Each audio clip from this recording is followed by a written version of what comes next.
YouTube,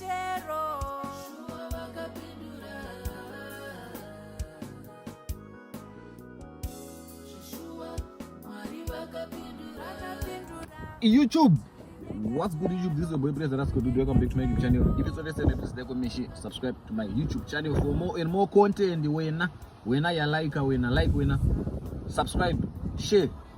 Jango. So guys, in today's video we are going to Cape Town International Airport. You understand?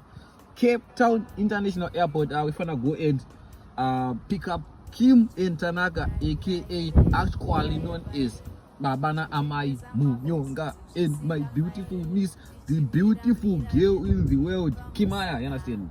Yellow guys, you understand? So if you're the best, please like, comment, share, subscribe to the channel for more and more content. You understand? So right now I'm chilling in Pinelands, as you can see. It's a very cool, nice place. You understand? And I'm about to go to the airport to pick up the gang. You understand? So guys, I'll show you. You guys are gonna go with me. You understand? Murgoenda nieni muchidimu, murgoenda nieni muchona mafambira chaita change chikudza enchkwabject yako zvadina ni zvapap zvazodi. You understand? So you guys, you say praise, you don't cooperate. Zviko ne team unoenda ku Zimbabwe. Waita vangu mungazomunga pa udukuru waziona team rangu rakarora. Saka abudeza musina imi kuti wapindira ku Cape Town 1.4 anaro. So yeah, I finna go to the airport and take the gang. You understand? Maybe kunopera kwe vlog kupane zvichauya, but I'm not sure yet. But yeah, for now let's go and get the gang. Tinowatora, tinowaisa kuma. As you all know, I'm the best transporter in Cape Town. I told you guys, if you have a private trip samda kurova kana mda kuenda kumafaro, ndidedzei boys, ndinomwa zvese hangu. Chero nyama ndinodya yese, chero ezo chese chinomuda ropa ndinodya. Munondidedza guys, mondibata panamba dzangu dzipa screen is 0619643402 0619643402. I number dze business. Ndakatoka zvakare kuti boots kana mda kupowa boots. In fact, let me show you man. Zvandiri kutaura panapa ini. Nditaura kuti ini pese panapa panapa I'm always with shoes. You understand? Kana muita boots, make sure kuti mandibata. You understand? Sasa ndiri kutaura panapa kuti I'm always with shoes pese pandiri. You understand? If you want kicks, so this one is one of my kicks no garo motor for some special occasions. Munochuru munofara ngotoka wardrobe kanenge ari motor. You understand? So kana mada ma kicks manyama, ma kicks must take transport. Motor nyama iripo ndakuratidza iyi. Motor yakachena iyi. Transport ndinoku offer. Boots dzachina dzekunda makapfeka ndinoku offer. Kana mchida futi nehembe ma tracks ndinoku offer zvese. You understand? So yeah, let's get into it. Change chikudzai ma updates zvifamba sei. Ndichaenda nemi koko. Yeah, just go with me. I don't want to talk much, but if it's obviously, maybe make sure you like, you comment, you share, and you subscribe. Kama sora mena ku airport chitora mkana wekuona pa airport. The next vlog ndindiroenda. Oh. The next vlog ndindukwira guys. Sana bukwira.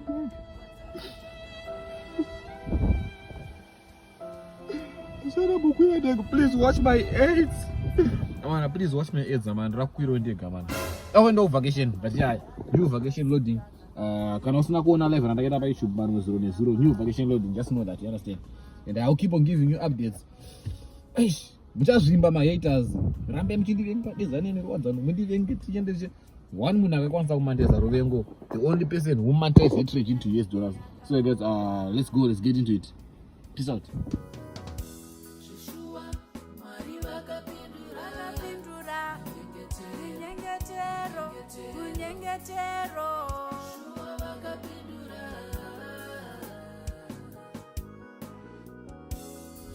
Mukati muno Cape Town International Airport. So guys, mu Cape Town Airport muno. Mutangi ruko yo ngongwa yangwa mahazards airi koko. Takamirira kuona timba ichatinorowana panapa guys. Saka ndikuzama kubata. Kunaka hospital through so far. And I think vari kusero koko. Ndembozama kumatsvaga kuno. Ndono ndinowawana here. Ndinoona muzukuru ndakachoti uncle. So yeah, let's go and check what's happening.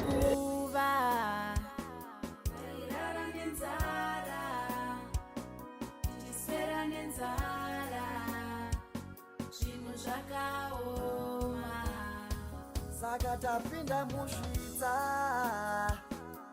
titenge ishe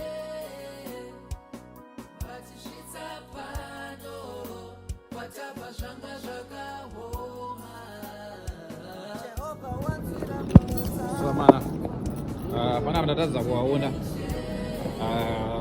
regembo unoatenda mota ndimboona kuti wafa understand maybe wachimbopresa kuita check out nenei but ana pakumacheka kuma arrivals asana waona then pandasiya mota pakavharira dzimwe mota ndounozoona ndakilembwa, so let me go and check out mota and then ndozama kumbata kuti vaita sei madii paya, then I'll give him updates zvifamba sei, you understand. So station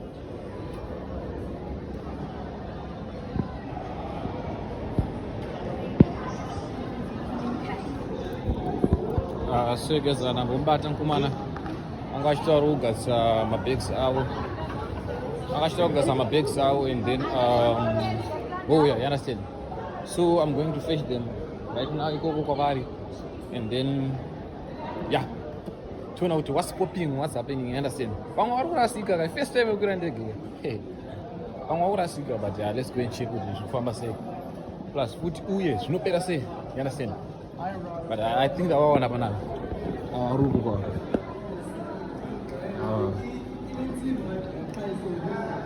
ma content creator manyama auka musango, how are you hoyo vasvika vakazorora. So guys, ndanawo panapa hoyo madiwa mana kwangu sei kundego hoyo maburuke baba azonorora tikabururuka unze tikukushire airport pamusati mambo munga uyozokolekta vamwe chete amusati mambo ikwirawo ndege zvakaoma. I'm a small.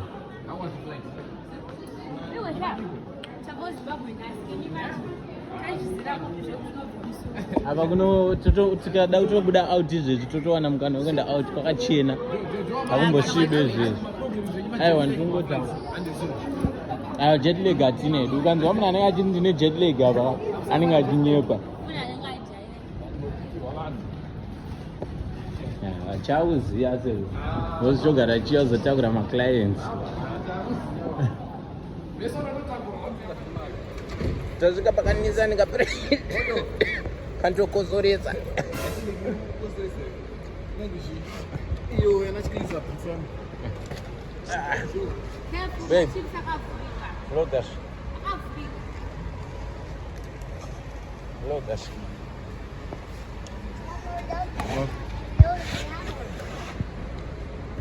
upuwa rubatsiro naMr. Fresh. Oyo, the best driver in Cape Town. Mwari. The best. Chika mwari.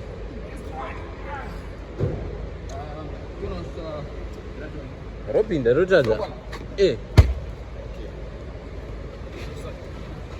Rokwane. Sayendwa. Kivirai. Rokwane. Andise futisi.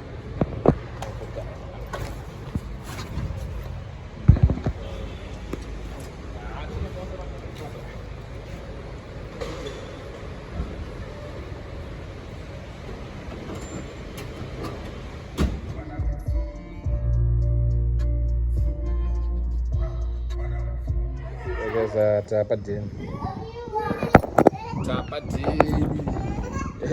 Kimaya kufarira kuona shamwari dzake. Kimaya is happy. Uyo, adia mana. Okay, it's okay. So yeah, mana ndashika pepa.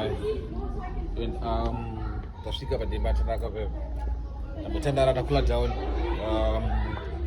Tadropa tanaka na Kimaya na Kimaya. So now tadakwenda kwa Siso. So yeah. Now hapo namudzwa mara Kimaya. Ayo. Yey. Kimaya. Kimaya. Iwe. Woo! Kimaya. How are you? Sharp.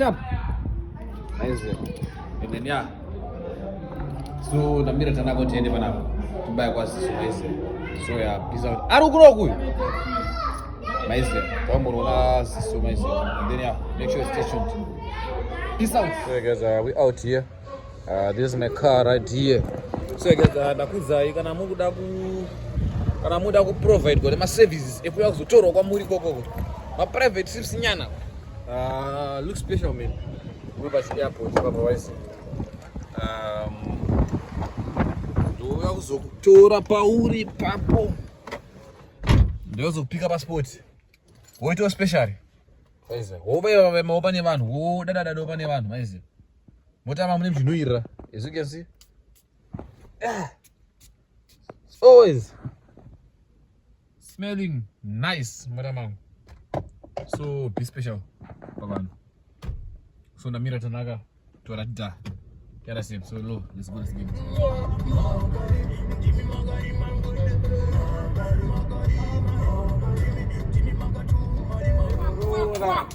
Akazuno dini. Oyo Zimbabwe. Oyo abada. Ata shikara munoona ziso. Regondo. Mazikotichiriza mangoma api dada? Mazikotichiriza mangoma api? Oh McDonald Ezemba. Iya. Wamaziyo tayo.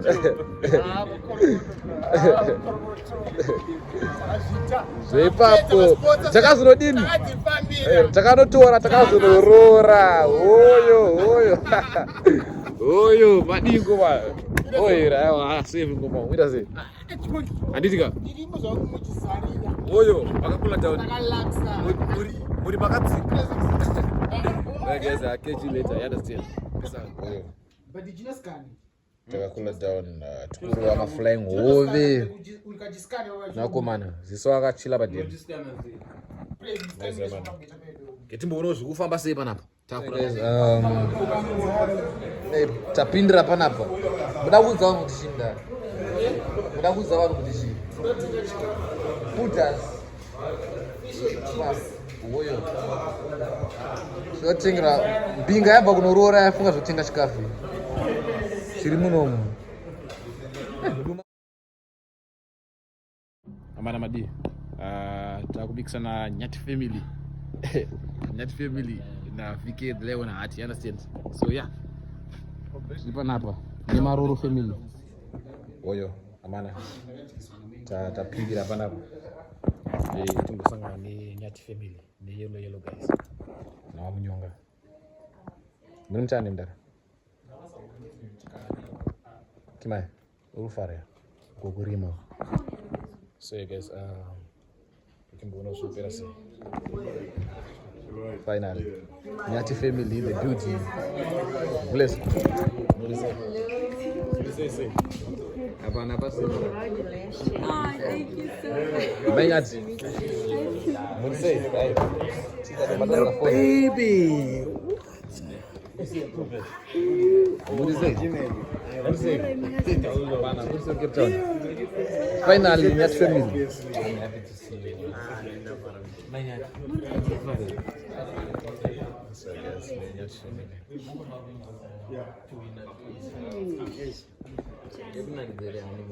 Sure chifambo. Alitika. Avana zvamira kudziwa mafans angu here. Guys, strong team. Keep on supporting us. Anditika. On watching our videos.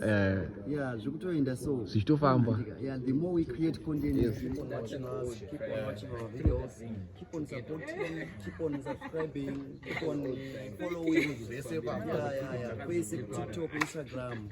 Yeah, we're supporting guys. Yes. The more we create content is the more you enjoy. Thank you so much. Thank you so much.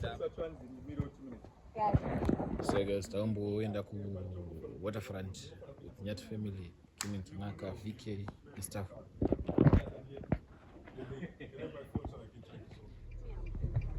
So guys, are we out here with the Nyati family?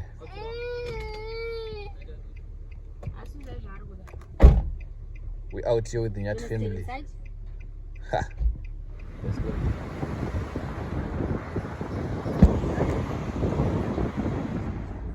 But it's not your business, it's Kim's. No problem. Your business is my business. Give me my business. She approached me saying, Yangu yakatumbuzita but that's why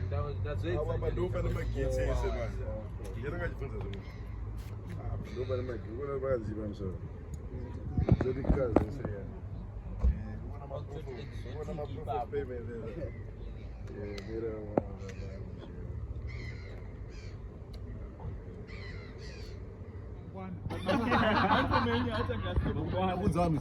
I like Word of the day. Tongo that follow why? Nobody keep on Follow supporting. Yeah. Keep on supporting. Yeah. That's it. Mari Check Johnson yellow, Sandisa. guys. Yellow. But I think Everyone yellow. I think chimoshinja mufonoziyo. Word of the day. Chandakaona inini Yeah. inini wangu chandakaona Yeah. according to my experience. Yes. Kuti munhu mukure Yeah. ndoshanda. Consistent. Andikapusha ungakwanisi kukohwa chibage usina kurima. Yeah. Unofanira kurima then uzodi Amunye saka iwewe kuti vanhu vabva pa 21,000 pa 100,000 Chandwa, exactly.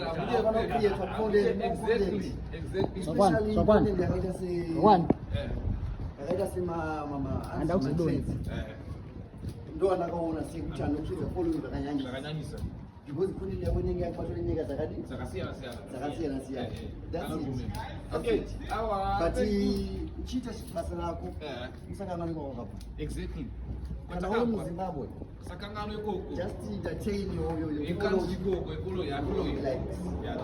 like that. That's true. Yeah. Tawu kana koma yelo. Katipile bro. Awa bombo manja. Yes. Yes, we out here. With Menyata mnazama mbotudzoka nasi muda kudzoka vanhu kuti chi muda kudzoka rumaneta apenda but yange iri Cape Town my own say Cape Town amchade kudzokera sama ndogara Cape Town manya kuna dzone chim Cape Town I'm not in Cape Town so far.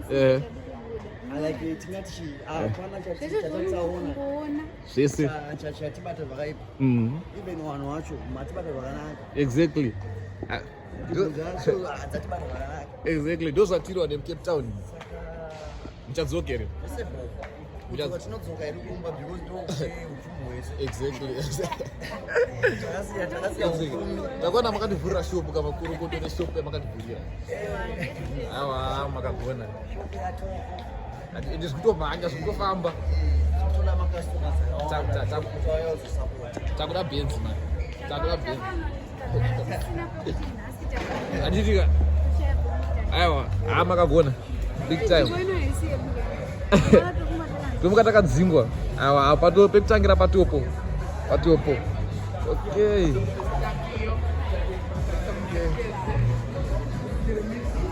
Amusobuda vlog mangwe. Mukuita sei? Munoitwa wani mimi? Mutsa. Uita sei kumutsa? Hapana, pasi pabasa penyu. Kwe munonza nini? Ndonoita makuwa pa YouTube. Wadavanda kuzika kuti kwakuwa pa YouTube bana. But ndini wacho. Okay. We out here with the family. So papo. Yeah. Now you need to open. I was watching you. You know why I was watching you? Now you need to open the restaurant for the next 1 hour. You know when we were talking about going honeymoon. Go where you? Oh, yes, I did a photo.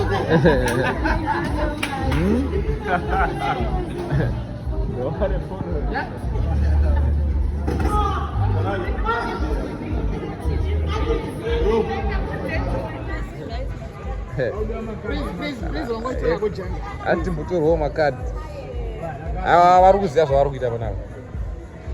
Vari kuketa. With the yellow. Yeah.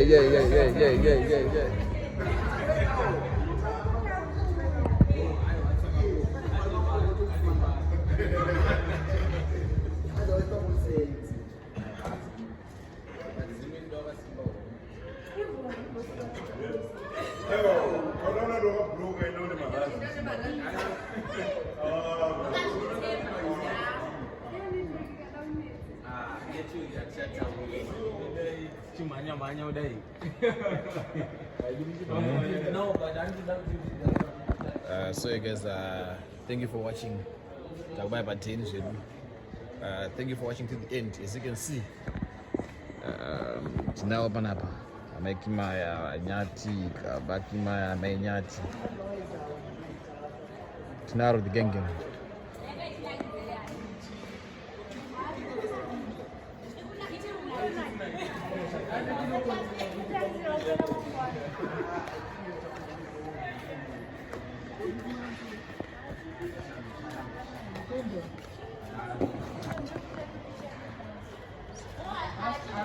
One DJ anopedza.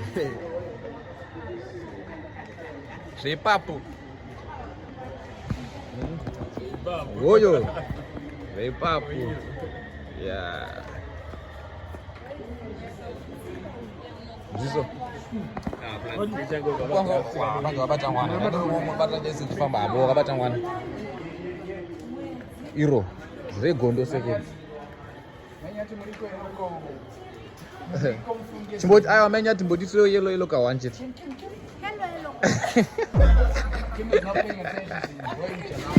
Yellow guys. Yellow guys. Nice. Não kwepa mesmo. Vamos meter. Madibo.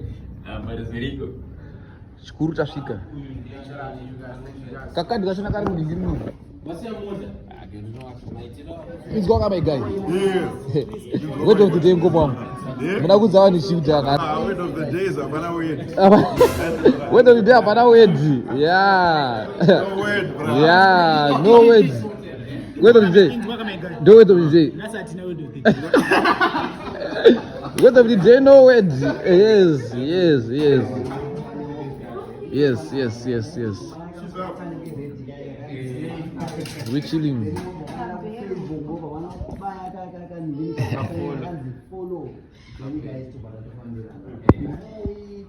Yes.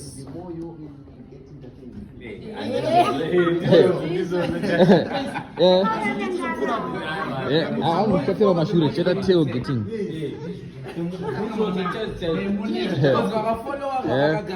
Kopana pamdo. Ndipa malese lechirungu saka ndipa malese saka ndechida kukuziva kuti ndisina kukosha here. One thing I love about Nyati is kana paine chasinonzisa Kopana pamgoma nyati.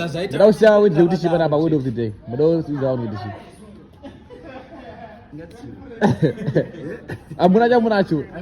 Yellow guys. Manyati yellow guys. Follow. You should just subscribe. Chete sakaenda. Because what you want is support. Support, Yes. Total money support. So I show you no support. Wao zetu makasa support atufanye nzara. Support hii ndio tutoda. Yara state. Ayo maita basa niko. Atukena. Alitika plus tane shop. Ngomanyati plus tane shop. Nebawa. Zite bawa futhi zese pa. Plus my manager. And we are actually working on making sure that Manyati knows how to make wigs. Yes. And store wigs. Yes. So there's a shop that's coming up. We're working together with the Nyati family, making sure that everybody comes to Manyati's saloon. Yes. From wig out. From one. This is what we are here doing in Cape Town. Yes. With the Nyati ndiye angashi mega short mama. What? Yes. Yebo. That's what we're doing. My name is Yebo. DJ Taps. DJ Zest. Yebo. The one and only Nyati. Yeah. We're in Cape Town, the city of Cape Live. Town, South Africa. City of Njolo. Making sure that Yes. we make it happen. Yes. Type C. There we go. Yeah. Yebo. Guys, you must meet love, only no content. But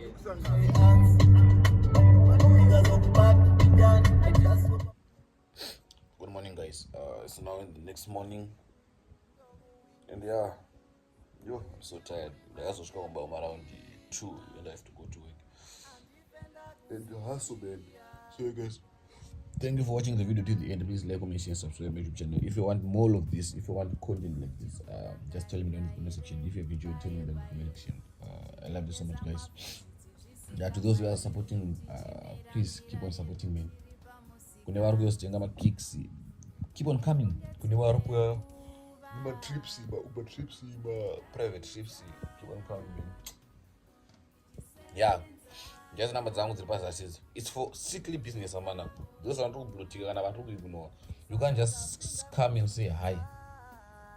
Kana hi, I like your content. You don't know for recording young, please don't tell me your number dzangu. Tell me in the comment section. That's why in the comment section. Number dzangu zantukisa apa is strictly business. You understand? Please don't come to greet me. The other thing. Don't come to say, okay, I'll come next week. We are work to Z with that chill, with that boots, kind of that phone. Ipapo. Nah, okay, I'll come back and squad. And guys, so but thank you for watching till the end. Please like, comment, share, subscribe my YouTube channel for more and more content. And I said, if you're watching on Facebook, follow. And I'll keep on giving you more content. Thank you so much. I love you so much, guys. Oh, the they're very nice people. One of the boss ngati. One of the criminals kita catch up ne vamwe. One of the criminals kita and I'm sure man. But yeah, thank you guys for supporting. Please like, comment, share, subscribe my YouTube channel. Follow to my Facebook, you understand? And TikTok as well. Let's get it. Tango.